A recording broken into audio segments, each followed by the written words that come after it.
গত বছরের ১ জুলাই বাংলাদেশ এক অবিশ্বাস্য ঘটনার সাক্ষী হয়। এদিন শিক্ষার্থীদের কোটা সংস্কার আন্দোলন বৈষম্য বিরোধী ছাত্র আন্দোলনের রূপ নেয়। এটি ছিল প্রায় ১৬ বছরের আওয়ামী লীগ সরকারের পতনের সূচনা বিন্দু।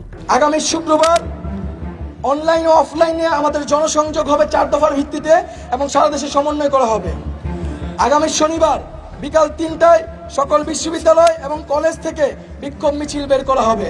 জুলাইয়ের প্রথম দিন ঢাবির রাজু ভাস্কর্যে সমাবেশ থেকে ৪ জুলাই পর্যন্ত দেশের সব বিশ্ববিদ্যালয় এবং কলেজে শ্রেণীকক্ষে পাঠদান ও পরীক্ষা বর্জনের পাশাপাশি ৩ দিনের কর্মসূচি ঘোষণা করা হয়। ৫ জুলাই শাহবাগ থেকে আসে ধর্মঘটের ঘোষণা। ৬ জুলাই থেকে শুরু হয় সড়ক মহাসড়ক অবরোধ। ৭ জুলাই শিক্ষার্থীদের অভিনব বাংলা ব্লকেড কর্মসূচিতে ঢাকা পুরোপুরি স্থবির হয়ে পড়ে। আমাদের আন্দোলন নয়, এই আন্দোলন কৃষকের আন্দোলন, শ্রমিকের আন্দোলন, এই আন্দোলন জাতির আন্দোলন, এই আন্দোলন রেমিটেন্স যোদ্ধার আন্দোলন। ১১ জুলাই বৃষ্টি ও পুলিশের বাধা উপেক্ষা করে শিক্ষার্থীরা শাহবাগ অবরোধ করে রাখে। এমন সময় প্রথমবারের মতো সহিংসতার খবর আসে কুমিল্লা বিশ্ববিদ্যালয়ে। শিক্ষার্থীদের উপর হামলা করে পুলিশ। পুলিশের সাথে অংশ নেয় আওয়ামী লীগ, যুবলীগ ও ছাত্রলীগের নেতাকর্মীরা। এতে ধীরে ধীরে ক্ষোভে ফুঁসে উঠতে থাকেন সারা দেশের ছাত্রছাত্রীরা। ১৪ জুলাই দাবি মানতে রাষ্ট্রপতিকে স্মারকলিপি দিয়ে ২৪ ঘন্টার সময় বেঁধে দেন শিক্ষার্থীরা। আমাদের দাবি হচ্ছে বৈষম্যমূলক যে কোটাগুলো রয়েছে সেগুলিকে বাতিল করে বিদ্যমান কোটা সিস্টেমকে সেটা যৌক্তিক সংস্কার করা। আমরা আশাবাদী, ছাত্র সমাজ আশাবাদী, আমাদের এই দাবি যৌক্তিক, মহামান্য রাষ্ট্রপতি এই দাবি মেনে নিন। অপরদিকে এদিন উদ্ভূত পরিস্থিতি নিয়ে গণভবনে সংবাদ সম্মেলনে আসেন শেখ হাসিনা। সাংবাদিক প্রভাস আমিন ও ফারজানার উপর প্রশ্নের জবাবে শেখ হাসিনা কটাক্ষ করেন। মুক্তিযুদ্ধের সন্তান নাতিপুতিরা কেউ মেধাবী না, যত রাজাকারের বাচ্চারা নাতিপুতি হলো মেধাবী, তাই না? শেখ হাসিনার এই মন্তব্য আগুনে ঘি ঢালল। রাতে বিভিন্ন বিশ্ববিদ্যালয়ে শিক্ষার্থীরা হল ছেড়ে বাইরে বেরিয়ে আসেন, বের করেন বিক্ষোভ মিছিল। পরের দিন ১৫ জুলাই শিক্ষার্থীদের ওই প্রতিবাদকে ক্যাশ করে আওয়ামী লীগ। এদিন হাসিনা আন্দোলনকারীদের তুচ্ছ তাচ্ছিল্য করে বলেন, নিজেদের রাজাকার বলতে তাদের লজ্জাও লাগে না। নিজেদের রাজাকার বলতে তাদের লজ্জা হয় না। এদিন আন্দোলনকারীদের রাজাকার স্লোগানের জবাব ছাত্রলীগ দেবে বলে উস্কানি দেন আওয়ামী লীগ সাধারণ সম্পাদক ওবায়দুল কাদের। সংস্কার আন্দোলনের কতিপয় নেতা যে সব বক্তব্য রেখেছে তার জবাব দেওয়ার জন্য ছাত্রলীগ সহ যারা তাদের এ আত্মস্বীকৃত রাজাকার, যারা নিজেদের অদ্যত্বপূর্ণ মানসিকতা প্রকাশ ঘটিয়েছে গত রাতে, তার জবাব তারাই। এরপরই বিকেল ৩টায় ঢাকা বিশ্ববিদ্যালয়ে দফায় দফায় শিক্ষার্থীদের উপর হামলা চালায় ছাত্রলীগ। আন্দোলনকারীরাও ঘুরে দাঁড়ানোর চেষ্টা অব্যাহত রাখেন। সাধারণ শিক্ষার্থী না, ছাত্রদলের কর্মী। আপনি বলতেছেন সাধারণ শিক্ষার্থী, আমি বলতেছি এগুলো স্ট্রাইকের কর্মী। তারা প্রতিদিন ৫,০০০ করে লোকজন এই আন্দোলনে পাঠান। এখন তারিখ যে আপনি আহ্বান জানাইছে, আপনারা তো এটা ফলো করে বলেন নাই। তারিখ যে আহ্বান জানাইলে কি ছাত্রদলের নেতাগুলো আসবে না? ছাত্রলীগের হামলার প্রতিবাদে ১৬ জুলাই বিক্ষোভ সমাবেশ কর্মসূচিতে রংপুরে পুলিশের গুলিতে গুলিবিদ্ধ হন নিরস্ত্র আবু সাঈদ। লুটিয়ে পড়েন মাটিতে। খবর ছড়িয়ে পড়ে আবু সাঈদ শহীদ হয়েছেন। আন্দোলন মোড় নেয় চূড়ান্ত সংঘাতে। একদিনেই পুলিশের গুলি ও আওয়ামী লীগ, যুবলীগ, ছাত্রলীগের হামলায় শহীদ হন ৬ জন। ১৭ জুলাই আশুরার সরকারি ছুটিতে অফিস আদালত বন্ধ থাকলেও ক্যাম্পাসগুলো ছিল উত্তাল। এদিন রাজনীতিমুক্ত ঘোষণা করা হয় ঢাকা বিশ্ববিদ্যালয়ের ক্যাম্পাস সহ বিভিন্ন বিশ্ববিদ্যালয়। কয়েক দফা হামলা করে ক্যাম্পাস থেকে সাধারণ শিক্ষার্থীদের বের করে দেয় ছাত্রলীগ। বিশ্ববিদ্যালয় প্রশাসন হল বন্ধের ঘোষণা দেন। এর মধ্যেই দুপুর থেকেই সড়ক মহাসড়ক অবরোধ, গায়বানা জানাজা, কফিন মিছিল ও দফায় দফায় সংঘর্ষ চলে।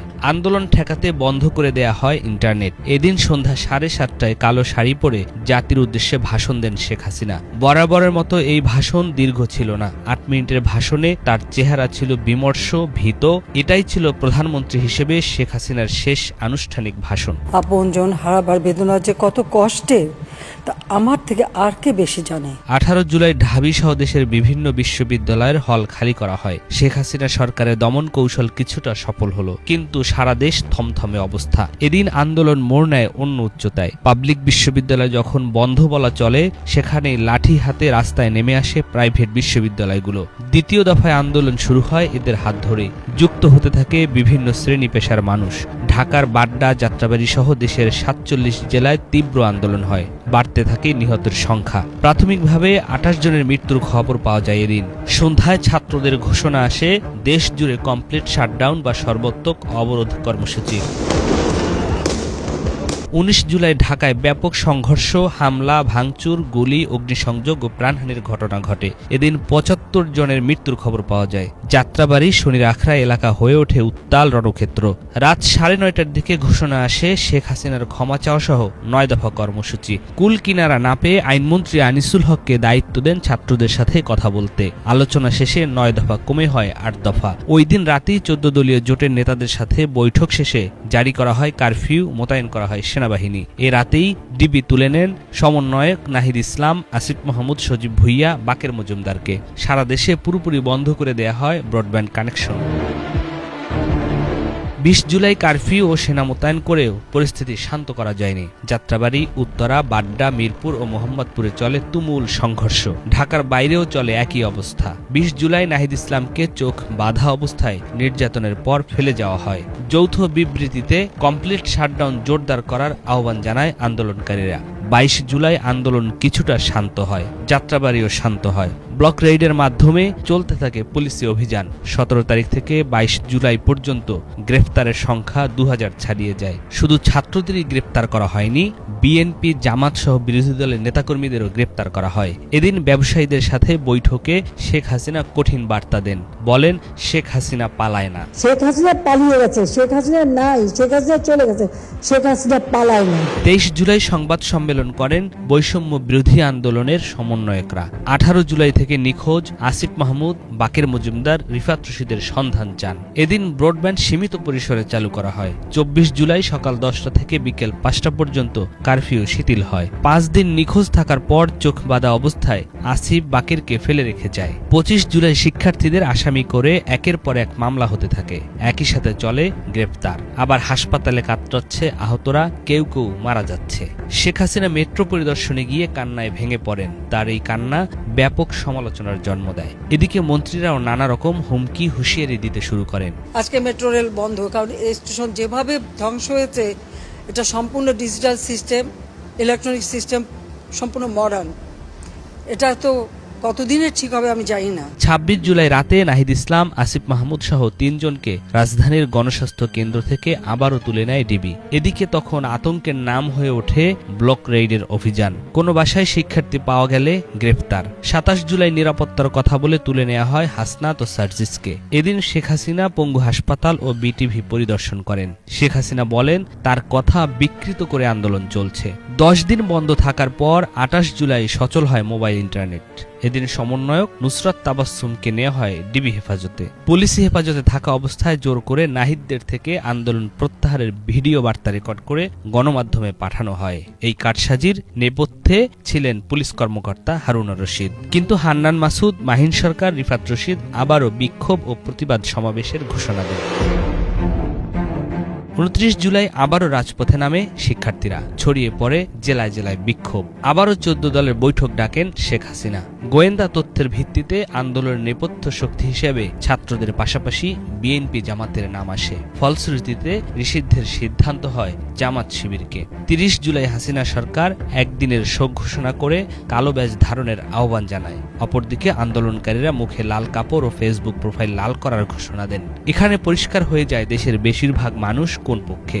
৩১ জুলাই মার্চ ফর জাস্টিস নামে পদযাত্রা কর্মসূচি পালন করেন শিক্ষার্থীরা। এদিন পুলিশ আবারও চড়াও হয় শিক্ষার্থীদের উপর। সন্ধ্যায় ঘোষণা আসে রিমেম্বারিং আওয়ার হিরোজ নামে নতুন কর্মসূচি।